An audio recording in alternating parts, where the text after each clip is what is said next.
தனுசு ராசி அன்பு சொந்தங்களுக்கு வணக்கங்க. எல்லாரும் எப்படி இருக்கீங்க?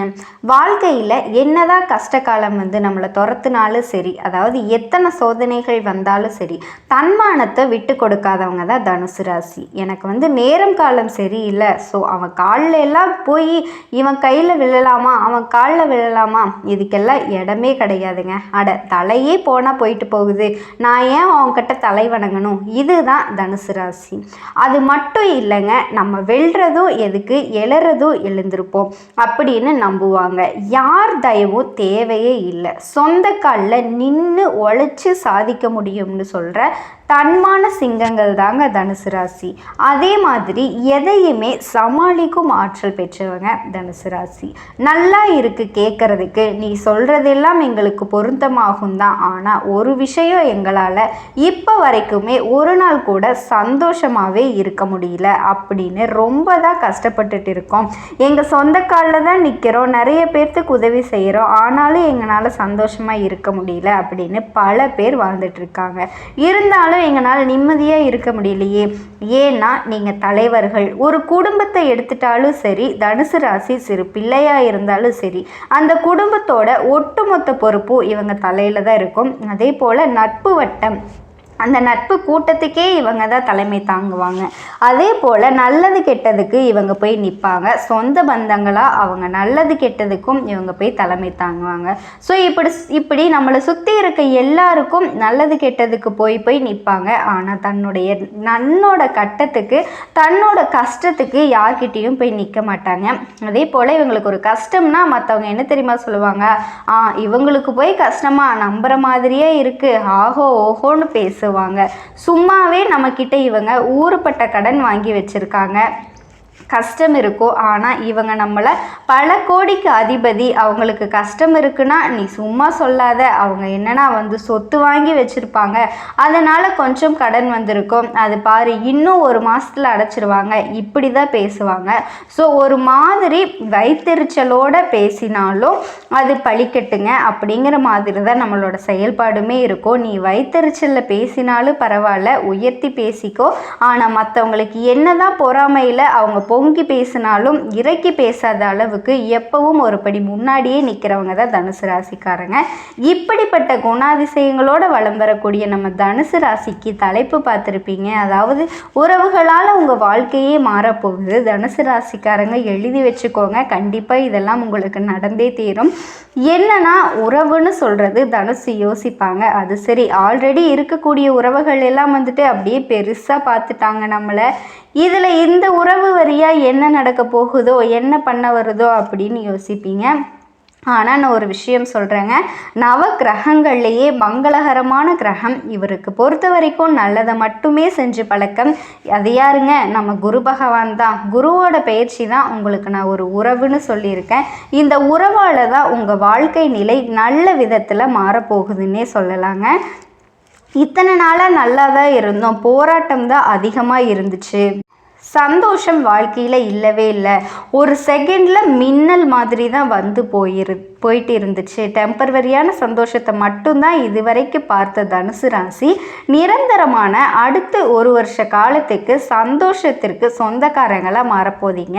அது என்ன எப்படிங்கிறத நம்ம தெளிவாக பார்க்கலாங்க. அதாவது திருக்கணித பஞ்சாங்கத்தின்படி இந்த மே மாதத்துலேருந்து உங்கள் ராசிக்கு 7ஆம் இடத்துல அமரக்கூடிய குருவினால் இதுவரைக்கும் உங்கள் ராசிநாதன் எங்கே இருந்தார்? 6ஆம் இடத்துல இருந்தார், மறைஞ்சு இருந்தார். இதனால் உங்களுக்கு நீங்களே எதிராக கூட மாறி இருப்பீங்க, அந்த அளவுக்கு சூழல் இருந்துச்சு. ஆனால் குடும்பத்தில் உங்கள் பேச்சுக்கு மரியாதை கிடைக்கும். இந்த நேரத்தில் உங்களுடைய அறிவுரை எல்லாருமே ஏற்று நடந்துக்க போகிறாங்க. தடைப்பட்ட காரியங்கள் எல்லாமே இனிமேல் நல்லபடியாக நடக்க போகுது, புரியுதுங்களா? பழைய பகையை மனசில் வச்சுக்காம உறவுக்காரங்க கிட்ட அன்பாக பழகிக்கோங்க. இந்த பகையை மறந்துடுங்க, அதை விட்டுட்டு பகைக்கு யார் காரணம் அப்படின்னு ஆராய்ச்சி சுத்தமாக வேணாங்க, அதை விட்டுருங்க. அதே போல் பாலிய நண்பர்களை சந்தித்து மகிழ போகிறீங்க.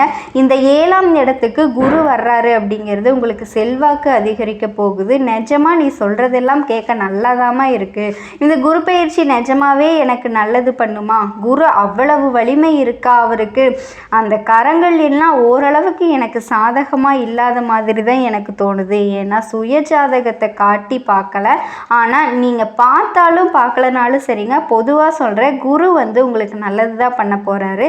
அதாவது குருனா ஃபஸ்ட்டு யாருன்னு தெரிஞ்சுக்கோங்க. அதனால் இவர் இவ்வளோ வலிமையாக இருக்காருன்னு அப்போ தான் நீங்கள் உணர்ந்துக்க முடியும். ஆதி பரம்பொருளாகிய இறைவன் வந்து தன் சக்தியை வந்து பிரம்மா விஷ்ணு ருத்ரன்னு 3 அம்சமாக படைச்சாங்க. பிரம்மதேவருடைய படைப்பு தொழிலுக்கு தனக்கு உதவி புரிய சப்த ரிஷிகளை உருவாக்கினார். அந்த 7 ரிஷிகள் மூலம் மனித குலத்தையும் உருவாக்கினார், அசுர குலத்தையும் உருவாக்கினார். அந்த 7 ரிஷிகளில் முனிவர் இருக்கார் இல்லையா, அவருடைய மகம்தான் அந்த பிரகஸ்திபதினு சொல்லக்கூடிய வியாழ பகவான். ஜோதிட சாஸ்திரத்தில் முழு சுபகிரகம்னு பெயரெடுத்து பெருமைக்கு உரியவர் பிரகஸ்திபதினு அழைக்கப்படக்கூடியவர். இவர் தேவர்களுக்கு எல்லாமே தலைவன். இவர் ஒருத்தர் நமக்கு வந்து சாதகமாக இருந்துட்டா நம்முடைய வாழ்க்கையில் 2 முக்கியமான விஷயத்துக்கு இவர் தான் காரணகர்த்தா. அதாவது தனம்னு சொல்லக்கூடிய பணம், 2வது புத்திர சப்தம்னு சொல்லக்கூடிய குழந்தை செல்வம். இந்த 2ஐயுமே கொடுக்கக்கூடியவர் இந்த குரு பகவான் தான்.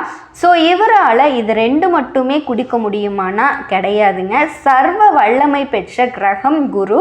குருவை பொறுத்த வரைக்கும் ஞானம் கூர்ந்த மதிநுட்பம், மந்திர யோகம், நிதித்துறை, நீதித்துறை, வங்கி, கல்வி, வேத உபதேசம், இவை எல்லாமே குருதேவருடைய அதிகாரத்துக்கு உட்பட்டவைகள் தான். குருவுடைய அருள் இருந்தால் இந்த துறைகளில் கூட நீங்கள் பிரகாசிக்க முடியும். ஆனால் இது மட்டும் இல்லைங்க, திருமணங்கிறது நம்முடைய வாழ்க்கையில் எந்த அளவுக்கு முக்கியமானது, அதே மாதிரி திருமண அளவுக்கு திருமணத்துக்கே முக்கியமான கிரகம்னு பார்த்தா அந்த குரு பகவான் தான். இப்போ என்கிட்ட ஒருத்தர் வந்து ஜாதகத்தை எடுத்துகிட்டு வராரு, திருமணமே நடக்க மாட்டேங்குது, என்னதான் பொண்ணு பார்த்தாலும் மாப்பிள்ளை சரியாக அமையலை, வரனே அமையலை, அப்படியே வந்துட்டு வரன் அமைச்சு கல்யாணம் பண்ணுறதுக்கு ரெடி பண்ணாலும் சரி தடைப்பட்டு நிற்குதுன்னு சொல்கிற வாக்கு.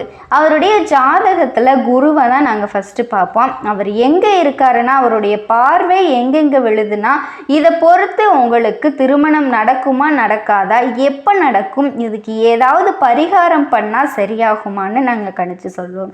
ஸோ அந்த வகையில் குரு எந்த அளவுக்கு முக்கியமானவர், இவர் வலிமை மிக்க இந்த குரு பகவான் உங்களுக்கு சாதகமாக இருக்கிறதுங்கிறது உங்களுக்கே உங்களை போல இன்னும் 10 பேர் உங்கள் கூட சேர்ந்து வேலை பார்த்தா உங்களுடைய வளர்ச்சி எப்படி இருக்குமோ அந்த அளவுக்கு ஒரு பலத்தை குரு பகவான் கொடுக்க போகிறாரு. இப்போது குருவை பொறுத்த வரைக்கும் கணவன் மனைவி கிட்ட இருந்து வந்த மனக்கசப்பில் விலக்கி வைக்கிறாரு. மனம் திறந்து பேச போகிறீங்க. அதே போல் வீடு கட்ட பேங்க்கில் வந்து லோன் அப்ளை பண்ணியிருந்தா அந்த கடன் உதவி வந்து இப்போ உங்களுக்கு கிடைக்க போகுதுங்க. சொந்த வீடு அமையும். இழந்த பதவியை மீண்டும் பெற போகிறீங்க. சொத்து பிரச்சனைகள் தீரும். அதே போல் குரு பகவானினுடைய பார்வைக்கான பலன் உங்களுக்கு எப்படி இருக்குன்னா, ராசியை வந்து குரு பார்க்கறதுனால அழகு இளமை கூடும். எதுலேயுமே துல்லியமாக திட்டமிட்டு வெற்றி பெற போகிறீங்க. அதே மாதிரி மனசில் இருக்கக்கூடிய குழப்பங்கள் சஞ்சலங்கள் எல்லாமே விலகி புது உற்சாகம் பிறக்கும். உங்களுடைய ராசிக்கு 3ஆம் இடத்தை குரு பார்க்குறாரு. இதனால் சமுதாயத்தில் அந்தஸ்துக்கும் மதிப்புக்கும் உயர்வு ஏற்பட போகுதுங்க. கௌரவ பதவிகள்லாம் உங்களை தேடி வரும். சொந்த ஊரில் மதிக்கப்படுவீங்க. ஊர் விசேஷங்களை முன்னின்று நடத்துவீங்க. புதுசாக குளம் வெட்டுறது, கிணறு அமைக்கிறது, இது போன்ற பொது காரியங்களில் ஈடுபட போகிறீங்க. கோயில் விஷயத்தில் திருவிழா, இது எல்லாத்தையுமே நீங்கள் தலைமை தாங்கி நடத்த போகிறீங்க. ஏமாற்றங்கள் தாழ்வு மனப்பான்மையிலிருந்து தனுசு ராசிக்காரர்கள் முழுமையாக விடுதலை பெற போகிறீங்க. உங்களால் பயனடைஞ்சவங்க இப்போ உங்களுக்கு உதவ முன் வருவாங்க. அரசியல்வாதிகளை பொறுத்த வரைக்கும் தலைமைக்கு நெருக்கமாவீங்க. வீண் பழிகள் விலகுதுங்க. உங்கள் ராசிக்கு 11ஆம் இடமாகிய லாபஸ்தானத்தையும் குரு பார்க்கறதுனால விலை உயர்ந்த தங்க ஆபரணங்கள் வாங்க போகிறீங்க. மூத்த உடன்பிறப்புகளால் ஆதாயம் இருக்குது. வெளிநாட்டில் இருக்கிறவங்க உங்களுக்கு உதவி செய்வாங்க. ஷேர் மார்க்கெட் மூலம் பணவரவு உண்டாகுது. அடுத்தது குரு பகவானினுடைய நட்சத்திர சஞ்சாரம் உங்களுடைய ராசிக்கு பூர்வ புண்ணியாதிபதியுமான விரையாதிபதியுமான செவ்வாய் நட்சத்திரத்தில் இணையறதுனால குரு பகவான் பயணம் செய்யறதுனால பிள்ளைகளால் சந்தோஷம் இருக்குங்க. மகளுக்கோ மகனுக்கோ திருமணம் கைக்கூடி வரும். குடும்பத்தில் நல்லது நடக்கும். பூர்வீக சொத்துக்களை வாங்குவீங்க.